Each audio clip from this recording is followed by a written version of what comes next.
I'm going to have a little fun today with some speculation, some spontaneous and random insights from the studio, and it has to do with reality. The idea of reality, and I suppose we can reduce reality to the experience that we appear to have of everything going on around us. Generally not within us, but around us. So I'm going to talk about the stuff that happens out there, and it'll reflect on stuff that happens within us as well, obviously, because we are part of it. We are part of this mystery. And the reality we experience, as I refer to my my long-standing romance with eternity, I think it is part of that as well. Although eternity is not so much concerned with existence in a reality sense as we experience it. It's a mystery, it's an intuition, it's a kind of sensibility that we appear to have as sentient beings with a conscience. I think this is very important. Sentient beings with a conscience, sometimes referred to as consciousness. And consciousness is a level, I'm not going to split hairs on this one. I think that conscience, interesting, consciousness, conscience, people get it confused, obviously. It's very similar sounding, that there is a relationship with consciousness and conscience, and our sensibilities and our sentience is all kind of mixed into this sort of soup. It's like a very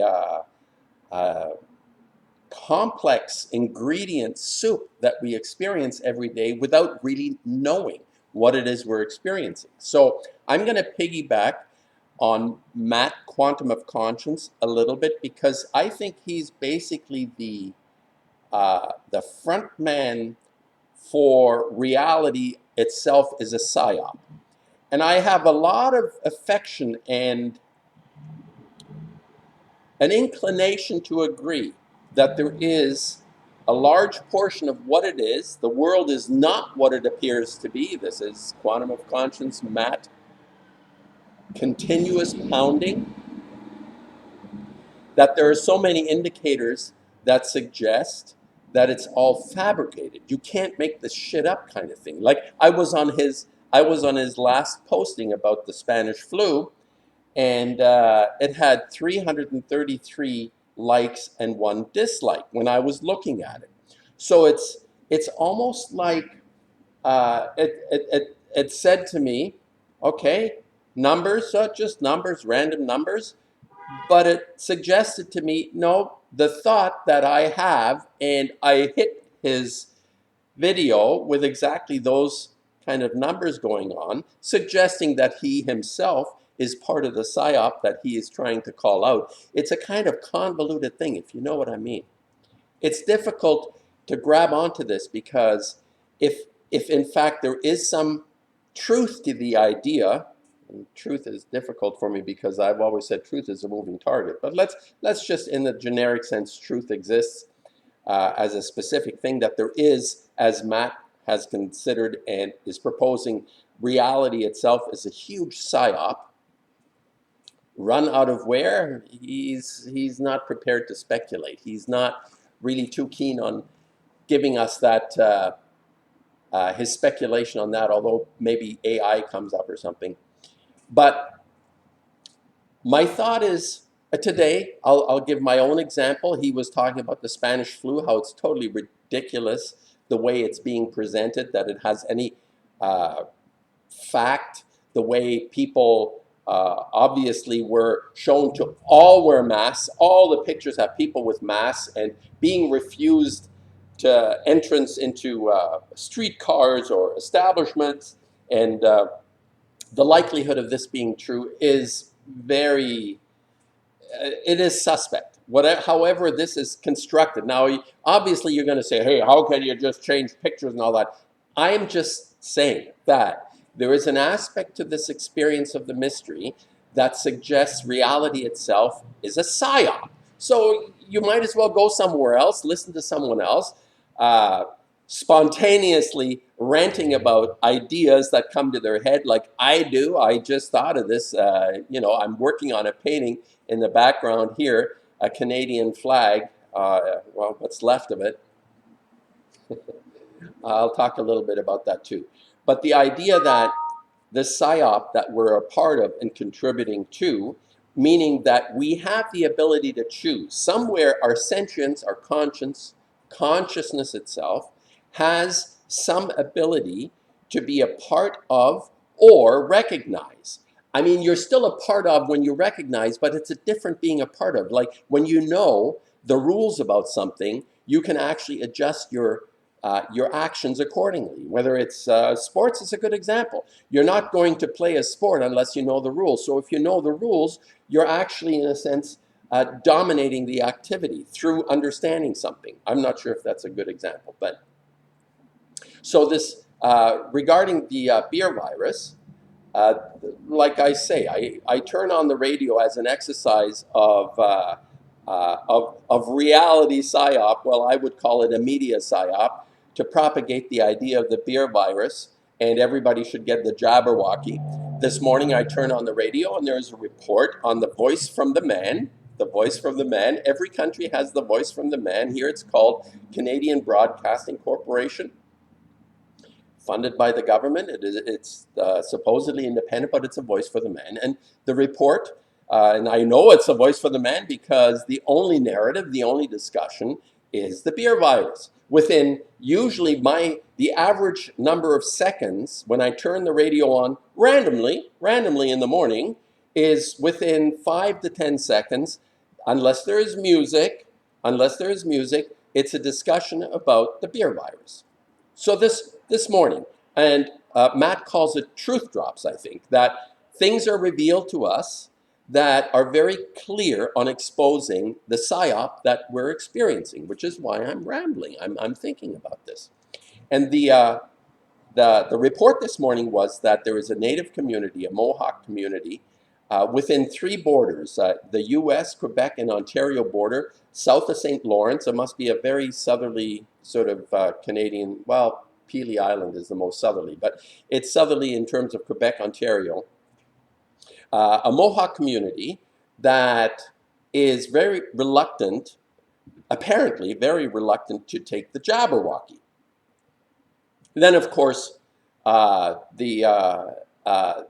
voice, the man's voice comes out and says, well, this is not so.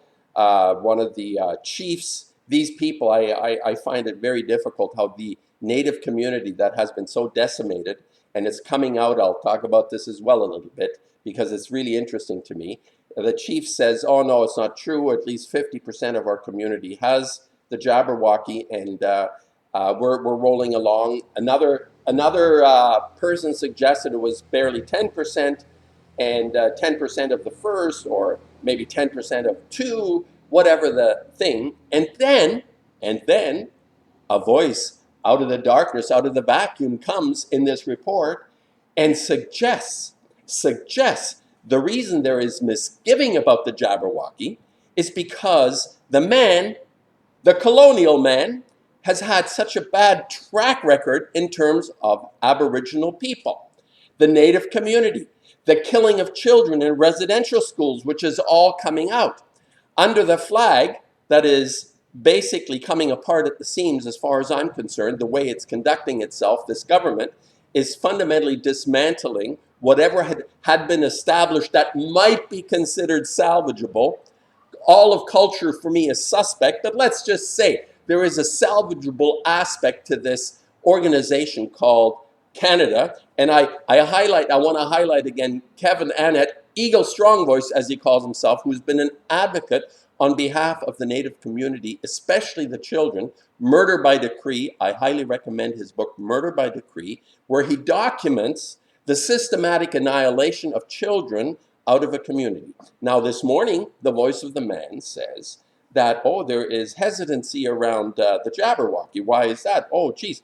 Well, a truth drop comes out of the back closet of the report. They want you to remember this, that the colonial masters have a very bad track record treating Aboriginals, especially children. So why you're going to take the Jabberwocky? Because the man comes around with his blankets full of the whatever the toxins is that they were spreading and that caused polio or smallpox, the smallpox blankets. So now we come with a syringe and a Jabberwocky and want you to accept it. And the Native community is, well, in terms of the voice of the man, on board, but I don't think so. Anyone that has still their consciousness and conscience combined in a body would say to themselves exactly this. The colonial masters have not been very good stewards of our society, of our nations. So why would they go along with it? In my own area, I am near the Chippewa and Potawatomis and other Aboriginal nations here, Kettle Point in Ontario, and they're terrified. You go, well, some of them are, not all of them. I was actually kicked out. They have a gas station. There are 2 gas stations, and they're able to sell, I don't know how, they're able to sell fuel for 12, 15 cents less a liter. And so people go and buy fuel. I have a truck, I fill it up. Instead of $180, it's $130 maybe, or whatever. And then I have enough fuel for 6 months. Anyway, the point is that this community of people has had such a bad track record. And what is really suspicious to me is that there is from the point of view of the man's voice, that the leaders of the community come out and say, get Jabberwocky. You have to do this. It's for the common good. Like speaking this crap coming out of their mouths. I don't understand. And like, I do understand, but I'm saying I don't understand how a community that has been so decimated by the colonial masters would just accept, well, they've accepted the money, they've accepted the handouts. They think they're actually making progress on treaty negotiations. I beg to differ. The entire thing is also a shit show. The way the natives have been treated, the Truth and Reconciliation, not one single person has been brought to justice to account for the murders of these innocent souls, the native children in residential schools. So here's my comment about the, I'm working on a series of paintings, not based on what I heard this morning, although it confirms it. The idea that there are truth drops, as Matt wants or would like us to say, that reality is a complete total psyop. And I think the idea of vaccinating, of Jabberwockying the native community is part of that psyop.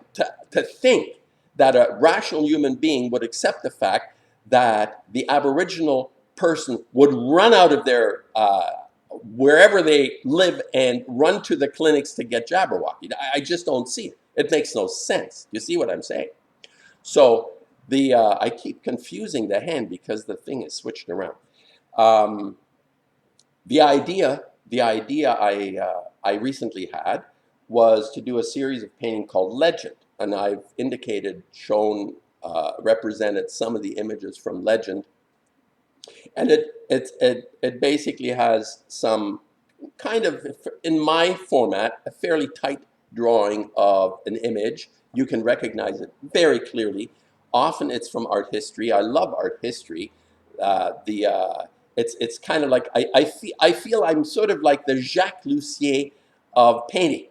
And I'm not the only one. A lot of people, I mean, anything that you draw or paint is a reproduction, unless you're an abstract, and even an abstraction you can relate to nature. Everything comes from nature in some form or other. We either use the real person in front of us, or we use a photograph, or we use we remember images in our head about something and we produce it. So we're basically reproducing stuff we've always been influenced by.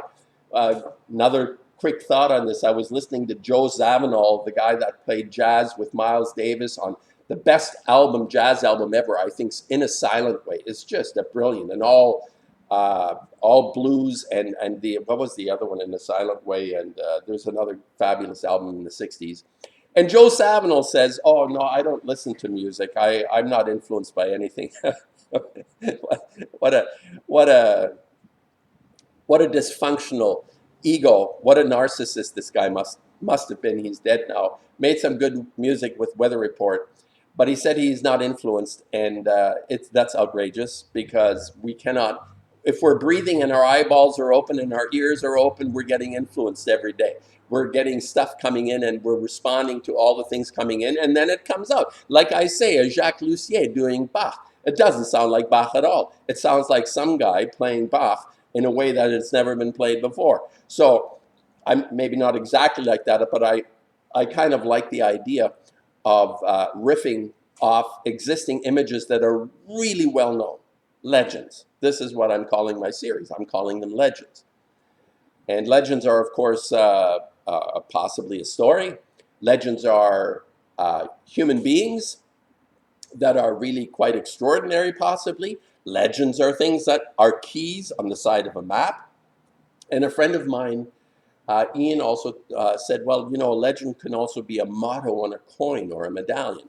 So legend has a multiple layer of ideas and thoughts connected to it. So when I'm working on these paintings, there are several layers, several levels. And in order to unravel the reality that we're experiencing, we have to be aware of the levels. The levels, the deeper we can go into something. I think things happen to us on multiple levels. It's sort of like multiple chess or something like that. And I don't know, maybe hundreds of levels. It's truly a mystery, but I enjoy being part of it in terms of, and here's the crucial part in this discussion, aside from the Jabberwocky and the voice of the man and all this, is that the reality that we experience generally and is reinforced and promoted is everything that happens outside. But the greater reality happens within us. This is nothing new. I think the Buddha or Jesus, I'm not that familiar with Muhammad, whether they had the same overlapping idea about that the kingdom of heaven is within, being of a Christian background. The Jews are kind of like, I think they're kind of like struggling. The Hebrew nature of existence is kind of within that Talmud Torah thing, right? Everything else doesn't mean anything. As a Christian, you include Hebrew scriptures and, of course, Christian scriptures. So it has expanded. The levels have gotten a little more profound, a little deeper. I'm not a practicing religious type of any, but I take knowledge where I can find it. So the idea kingdom of heaven is within really rings a bell with me. It really makes a lot of sense, especially since I have these, as I call, random insights, this spontaneity within us, this creativity, as in you feel in jazz. I've been listening to the Miles Davis stuff, his later stuff, and the improvisations and all that kind of material that rises, that percolates to the surface in a person, has something to do with an inner reality, an inner world. And it's difficult to interpret sometimes when it comes out. But then it's kind of like familiarizing myself with the uncertainty of a thing in order to understand it, maybe not all intellectually, but certainly within some framework of my existence as it relates to eternity. This has been my focus, my idea about presenting on YouTube. It's like having people that listen to me have their own level of experience of reality that originates within them, from an inner world. This is so important. Instead of listening to all the walkies, the talkies about everything that's going on out there, if they don't talk about what's going on within and the upheavals that I find. I mean, people are now, especially, are extremely upset and anxious, even if they don't want to admit it. There is such a level of despair, distrust, dysfunction within people as a whole. And it gets worse because then they turn on the world and try to turn it upside down like they are within. There is a breaking point at which a person, quite often what happens, they try to take pills and drugs and then makes it even worse for the most part. And unfortunately, people kill themselves when they get to this level of anxiety and despair, the way it's happening, especially now with the beer virus, or they will turn it outside, which is what the man, the authority, the owner enjoys when everything gets turned topsy-turvy outside. This is a success story. Fucking A. We've succeeded. We've made people act totally irrational. The irrationality is the world, the psyop, the reality outside. So without that inner guidance, that inner world, which is why art can be, I say can be, and generally speaking, in a cultural sense, art sucks. It's stupid, it's ugly, it's people representing their idiosyncrasies, their disturbed idiosyncrasies, and it's being lauded as iconic, as legend. I want to blow that up with my work, with my paintings. Of course, a lowly artist in the middle of nowhere, I'm not very good at self-promoting or having promotion.